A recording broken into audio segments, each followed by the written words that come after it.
Alors, je m'appelle Chloé Dufour, je suis enseignante en commercialisation de la mode et le projet était dans le cadre d'un nouveau cours qui s'appelle Innovation commerciale en mode. Ce nouveau cours-là avait comme objectif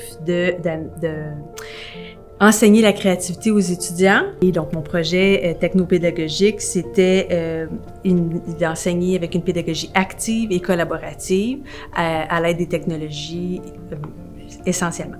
OK, je vais exploiter deux dispositifs technopédagogiques. Moodle, ça va être la structure du cours, comme la colonne vertébrale pour toutes les notions, les contenus de cours, mais les étudiants ne peuvent pas manipuler le contenu ou créer du contenu sur Moodle, même si je sais que j'aime pas trop l'utilisation des forums, mais fait que je voulais pas utiliser Moodle pour ces fins-là. J'avais choisi le bloc-notes pour la classe pour vraiment utiliser le potentiel collaboratif de l'outil. J'avais vraiment fait beaucoup d'études sur cet outil-là dans un de mes cours à Performa, puis j'avais vraiment compris que c'était intéressant, infonuagique, qu'on pouvait intégrer des vidéos, ça mettait la source quand tu intégrais une image. Donc, je trouvais ça vraiment intéressant pour l'archivage aussi de recherche. L'apport pédagogique, c'est pour justement que l'étudiant, des fois, il n'y a pas connaissance de ce que ses pairs font dans une classe. Donc, des fois, de confronter ses propres perceptions avec celles des autres, de s'enrichir avec les recherches qu'ont fait les autres sur un sujet. Donc, moi, je pense que c'est là le potentiel, parce que le défi, c'est pas la maîtrise de l'outil, c'est qu'en fait, l'outil te permet vraiment pas de... Tu n'as jamais l'impression que tu le maîtrises, parce que dans la version en ligne et la version sur le bureau d'ordinateur, donc la version complète, les menus changent, les options changent et c'était déstabilisant, même pour moi, et des fois les outils changeaient de place, ce qui fait qu'à la fin, quand moi, des fois, je donnais une consigne aux étudiants d'intégrer une vidéo ou d'intégrer un lien, ben ça fonctionnait pas parce qu'ils le faisaient sur la version en ligne et là, il y avait un conflit. Donc, finalement, à la fin, tu n'as jamais l'impression que tu maîtrises l'outil, tu n'es jamais certain du résultat. Fait qu'en fait, c'est pas tant le contenu TIC, c'est vraiment s'habituer à l'environnement. Et le fait que mes groupes, des fois, étaient 28 et l'outil, la collaboration à 28 sur une même page, il y a des conflits de curseurs et les choses apparaissent pas. Donc, c'est là que la confiance dans le logiciel se perd. Le second défi, c'était dans l'approche, dans le caractère même de la démarche collaborative, parce que je devais enseigner, si on veut, des attitudes aux étudiants. Et le bloc-notes a répondu à la demande. Une fois que j'ai vu qu'il y avait des problèmes de curseurs, des conflits, des combats de curseurs, j'ai dû organiser le bloc-notes et là, je devais le structurer et là, ça a facilité les échanges.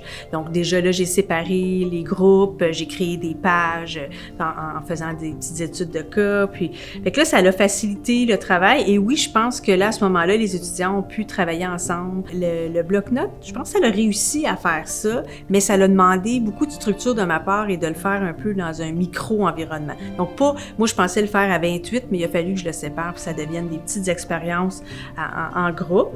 Moi, je cherche toujours à maximiser la combinaison, que ce soit la combinaison d'outils TIC, que ça soit performant et que l'élève se comprenne. Tu sais, si j'utilise Moodle, je veux que tout soit sur Moodle.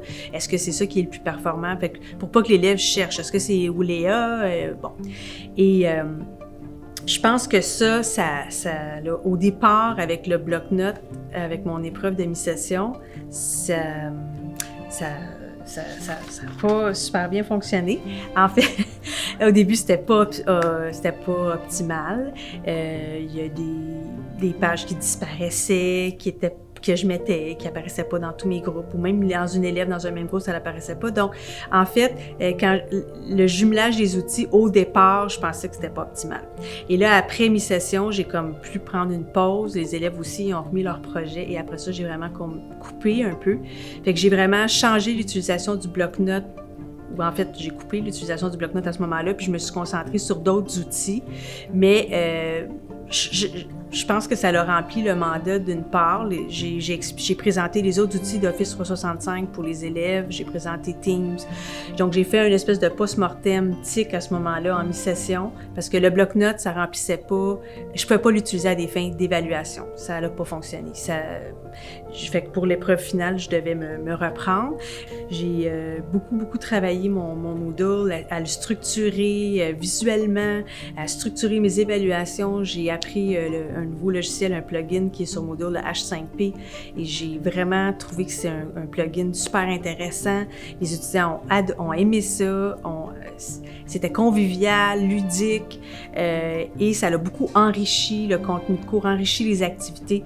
Donc, je pense qu'à la fin, ce que je retiens, c'est que le OneNote pour la classe, c'est un outil intéressant pour un effet scrapbook. Je l'ai vu utiliser dans le cadre d'autres projets de libération qu'on vous allez voir plus tard, là, comme pour les stages. Je trouve qu'il y a du beau potentiel pour certains échanges 1 à 1 avec l'étudiant.